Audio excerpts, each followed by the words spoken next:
Like the blacksmith's apprentice, too shy to ask how a furnace works, I am doomed by my own incompetence to forever strike whilst the iron is ice cold. Yes, that's right, we're halfway through January, and I'm only now providing you with my list of the best games I played in 2018. Whilst pretty much every other publication had their list online before the end of December, well, I'm only giving you mine now.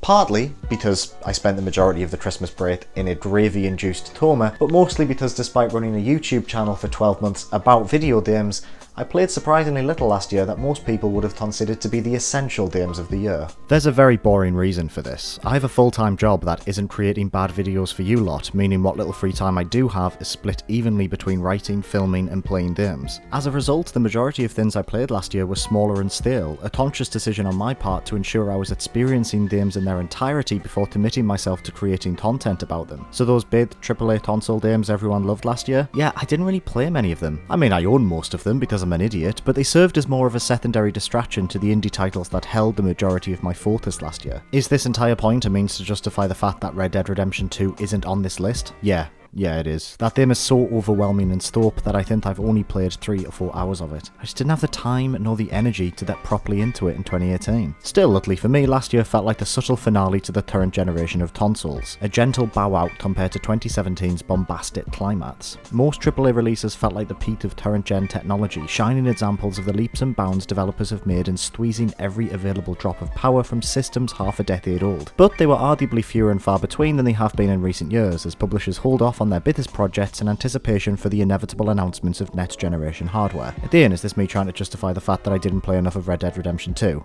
It is. Yeah, I really should have played, more of that instead of, well, you'll see. Before we get started, I'm obligated to ask you to, like and subscribe. Also, if you're interested, you can leave a comment telling me what your favourite game of 2018 was. Yeah. That's how you grow on YouTube. Anyway, here's 8 games I played in 2018 that I thought were real good.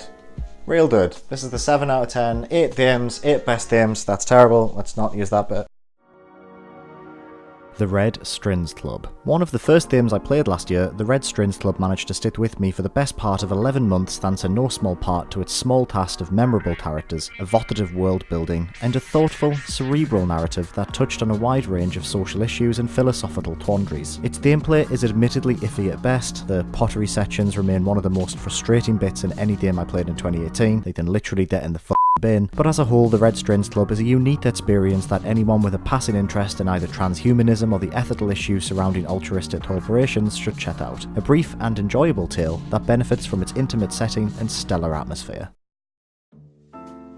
The Missing, J.J. Mathfield in the Island of Memories. Fans of the channel will know just how much I love Deadly Premonition director Hidetaka Suehiro. I genuinely believe his work is some of the best in the industry. His games are a masterclass in atmospheric world building and surrealist black comedy. I want him to be my new dad, but he never responds to my letters, no matter how often I send them, and despite the desperate pleas of my actual dad to love and respect him regardless of the fact that he wasn't the creative director of D4. So it should come as no surprise then that I found The Missing, J.J. Mathfield in the Island of Memories, the first game by Suehiri's new studio White Owls, to be one of the best games of the year. Mechanically, The Missing is Suehiri's most enjoyable game to date. The central premise of severing limbs in order to complete puzzles is enjoyably grim, and a step above the mediocre combat and quick time events that defined his previous games. Listening to protagonist J.J. Mathfield scream in anguish as her bones snap and her skin splits is a horrible but effective way of marrying narrative and gameplay together in order to create a cohesive tone. I absolutely won't spoil the game here, although if you're interested to hear my thoughts on the game in its entirety, you can go and watch this video I made about it last October, but The Missing has one of the most hard-hitting and incredible storylines in a video game I've ever experienced. It's a beautiful, important, emotionally charged gem of a game that I cannot recommend enough. I can't wait to see what Suehiri and the team at White Owls create next.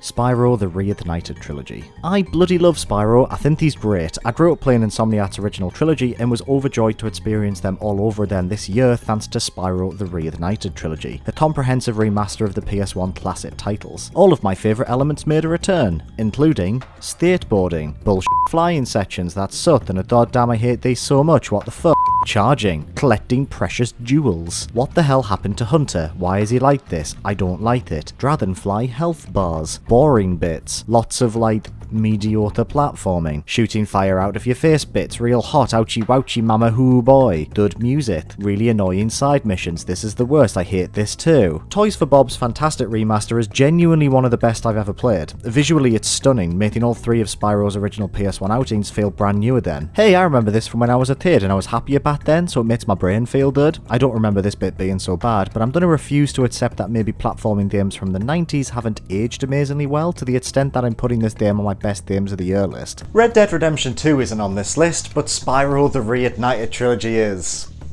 My comment section is now open. Please come in and stab me with your words. Don't worry, you can't hate me any more than I already hate myself. Happy New Year. The Haunted Island, a fraud detective game. If I learned anything from surviving the Hellmouth that was 2018, it was the importance of levity, and nothing offered me brief respite more last year than the Haunted Island, a fraud detective game. An hour-long experience that felt like an emotional palate cleanser. Making funny games is hard, really hard, but creator Grace Brutzner is thankfully very, very good at it. You play as a lovely fraud who travels to an island to see if there are any ghosts knocking about. You chat to a bunch of animals who are all doofballs. There's not a single second of this game that takes itself too seriously, and boy does it work to its benefit. This is a lovely little game that requires very little effort to experience everything it has to offer, and I would recommend it to anyone who's looking for a short but sweet game to play either alone or with loved ones. It's very twee. I liked it a lot. My New Year's resolution for 2019 is to play more short form games that don't overstay their welcome, and it's all thanks to a lovely little fraud in an island that may or may not be absolutely riddled with spooky ghosts. Super Smash Bros. Ultimate. Super Smash Bros. As a series has always held a special place in my heart. Melee was the first game I ever owned on the Nintendo GameCube, and I have fond memories of playing it for the first time when I was just 10 years old with my cousin, my sister, and a few other friends on my birthday in 2002. We literally played it for 6 to 8 hours non-stop, each match ending with screams of both fury and joy as we struggled to master its chaotic combat systems. Happy to be confused as long as it meant victory in the next round. Super Smash Bros. Brawl was released in America a whole 4 months before it launched here in the UK in 2008. For some unknown reason, I had chosen a Nintendo Wii over an Xbox 360, so for 16-year-old me, Smash Bros. Was the only game I really had on my radar. I mean, what else was I going to be excited about? Wii Music? Why didn't I just buy a 360? Why did I have to be that kid? By some miracle, my dad was in New York on launch day and went to the Nintendo World Store to pick up a copy for me. I had to use a freeloader to play it, but for 4 long months, I was the teen of my little group of friends at school. I had a copy of Super Smash Bros. Brawl before anyone else. Say what you liked about Brawl, but I still adore that game. Solid Snake was a playable character. There was a huge single player story mode that, yeah, it sucked ass, but seeing all your favourite video game characters, not just ones owned by Nintendo, interact with each other was pure magic.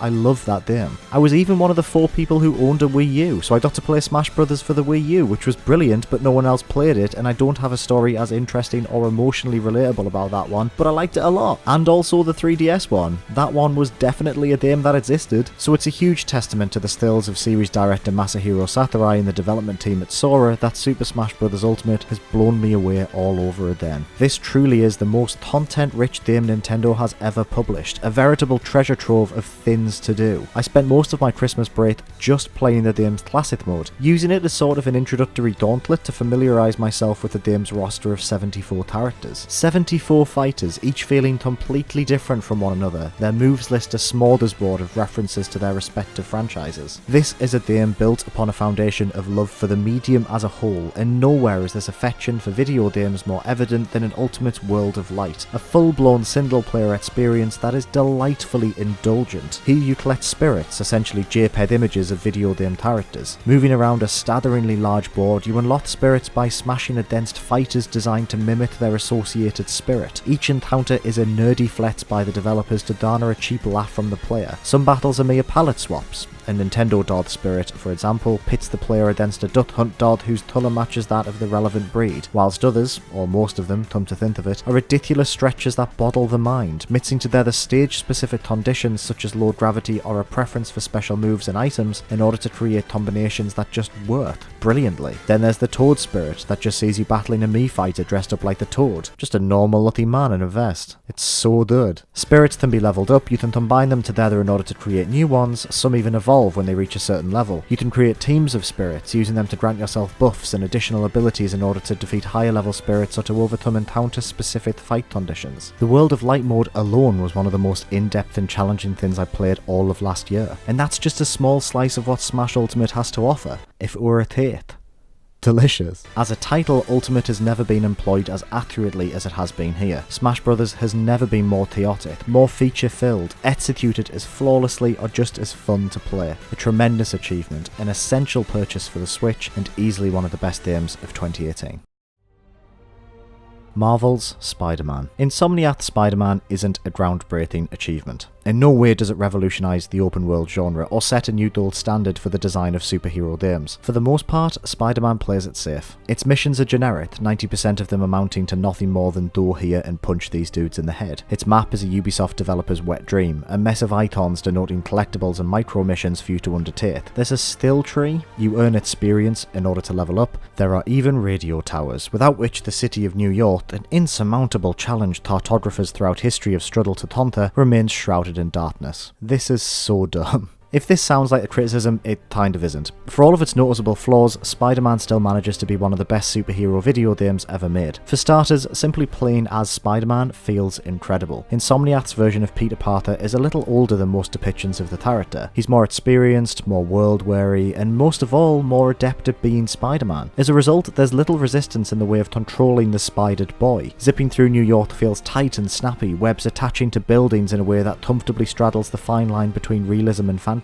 Combat is simple to pick up, but just deep enough to allow you to apply your own personal touch, combining gadgets with special moves in order to find a smooth flow that makes you feel like spa. Ah yes, that old cliche. But you know what? It's apt in this instance. Spider-Man moves through this stunningly realistic depiction of New York exactly how you'd expect him to, weaving between skyscrapers and launching himself from the peaks of water towers. Combat affords the player power but doesn't punish you for taking a few hits. Spider-Man twipping his way through the game's more complicated encounters in a way that makes the whole thing feel tonally consistent. When a game feels this good to play, a map full of icons feels less like a chore and more like a delicious buffet of bite-sized treats. A selection of entertaining distractions, a task list of things to cross off. What the main missions may lack in innovative design, they more than make up for with a heartfelt narrative that feels like a fresh take on a character and his world that has had more than its fair share of interpretations. Spider-Man was a joyous game to spend time with, an exciting and fun open world superhero game that feels like an essential purchase for anyone with a PS4 and a passing interest in web slinging. Also, I platinumed it, a testament to just how enjoyable the game is to play. I mean, it was super easy to get, but shut up, I had fun. Leave me alone. Tetris Effect. I have this very vivid memory of when I was a kid that's not linked to something specific. It's more of like an echo of a complex web of emotions that would surface from time to time. It's a sort of sadness, one too complicated for a kid to fully understand, so it feels overwhelming in size, but also close and comforting like a blanket. And it reminds me of being in the backseat of my parents' car, driving home on dark, cold winter evenings, being close to tears, but not really being sure as to why. Sort of like being homesick, but for a home that may not have even existed, an ethereal home that you miss but don't understand why. And I never felt that as an adult. It was always tied to being a kid, but it was so vivid that that memory of it has stuck with me until, now. And a Tetris game made me feel like that again. And I don't understand how something can be that magical. Any rumours you may have heard that Tetris Effect is the best game of 2018 are surprisingly completely accurate. This magical, wonderful puzzle game by synesthesia aficionado Tetsuya Mizuguchi really does have to be seen to be believed. It's not a long game, it's tougher than it should be at some points, but nothing this year even comes close to the emotional rollercoaster Tetris Effect's aptly named Journey Mode provides. Playing the game's introductory zone, named The Deep, is as stunning an opening as any I've ever seen.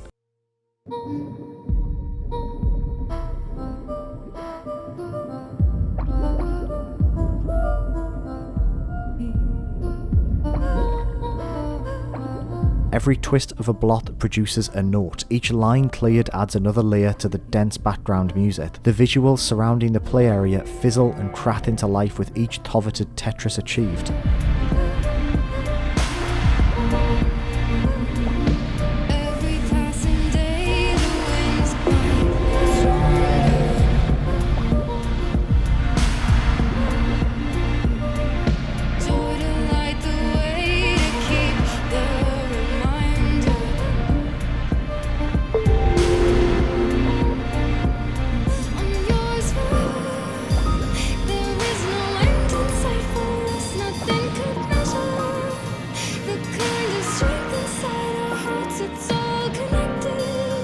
It's a symphony, a transcendent display of lights and sounds coexisting in perfect harmony. Each new zone is a delight, conveying more emotion and positivity than pretty much any other game this generation. I've only played the game on a TV whilst wearing a pair of cheap headphones, and it pretty much tore me apart emotionally. I can't imagine what playing Tetris Effect in VR is like, but I reckon it would make me vomit and cry. I wish I was exaggerating, but I'm underselling it if anything. This game feels important, like the secret only I know of, a comfortable space only I can reach, a memory of a childhood feeling I can't quite explain. It's Tetris, for f***'s sake. It shouldn't make me feel like this, but it does, and it's wonderful. Don't sleep on this game. Seriously, it's a remarkable achievement.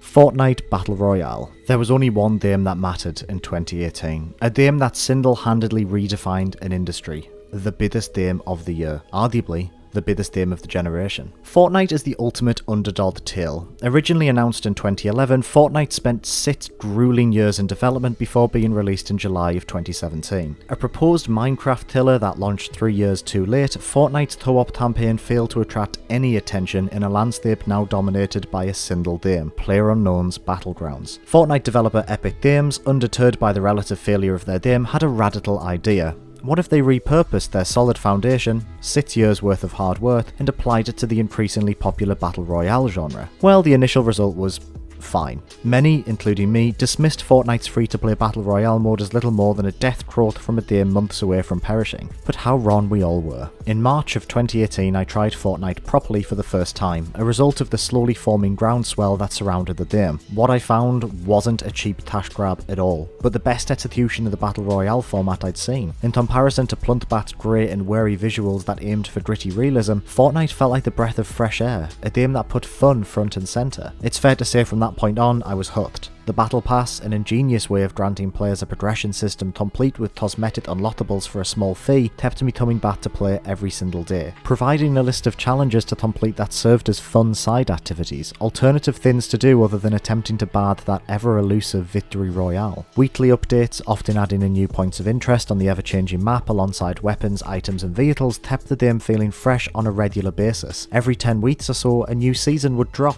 bringing with it a raft of changes to both the island and the overall meta, introducing exciting new changes that made the release of a new season feel like a genuine event, a mini Christmas morning every 3 months. All of this wouldn't have mattered if the core game wasn't so solid. Guns feel weighty, and the game's colour coordinated rarity system allows for players to devise complex combat strategies on the fly based on visual recognition alone. The building mechanic, which allows players to destroy 99% of the objects on the island in order to gather materials to construct makeshift ramps and walls, offers an unprecedented amount of player expression for a shooter. Watching Fortnite played at a high level, players outbuilding one another at lightning speeds in an attempt to outsmart and outdone one another is a fascinating activity, one that demonstrates the skill gap between a new player and one with thousands of eliminations under their belt. How refreshing it is to play a shooting game with so much substance, a complex interlocking web of mechanics and systems that work together to create a game that is both instantly accessible and hugely challenging. Earning a victory royale is a test of patience and skill, a gauntlet that demands a level of understanding rarely seen in modern video games.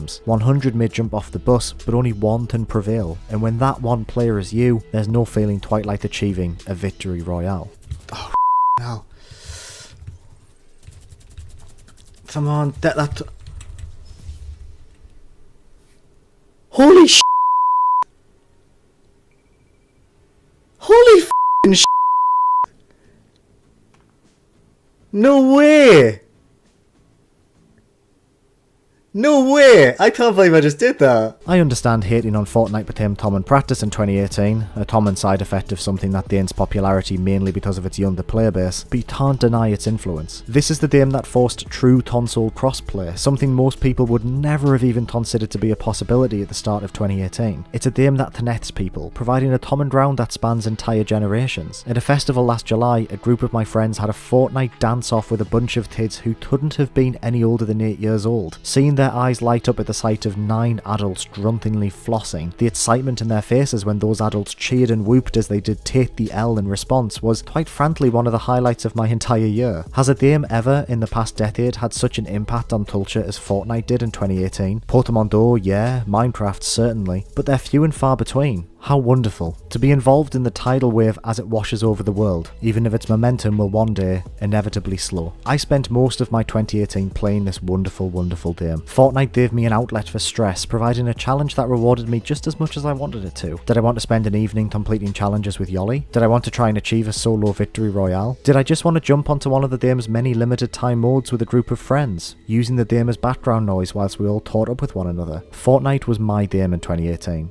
It gave me the most enjoyment out of anything else I played, and I for one can't wait to see just how Epic plan to continuously improve the game in the year to come. A genuine phenomenon, but most of all, a great game.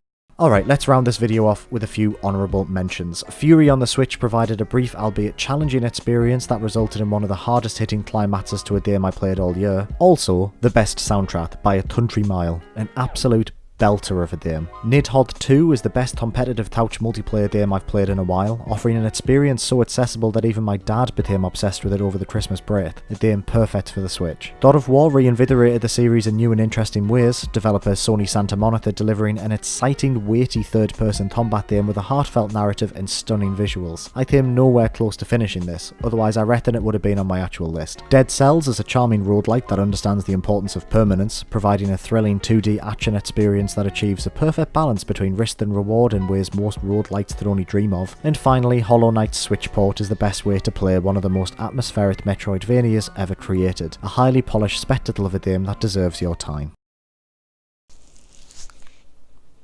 Just wipe water off my mustache. So there we have it, the 8 games I enjoyed playing the most in 2018. If you enjoyed this video, please give us a like and subscribe and leave a comment below telling me what your favourite games of 2018 were. I do genuinely read all of my comments, all 5 of them, and I am interested to hear what you have to say.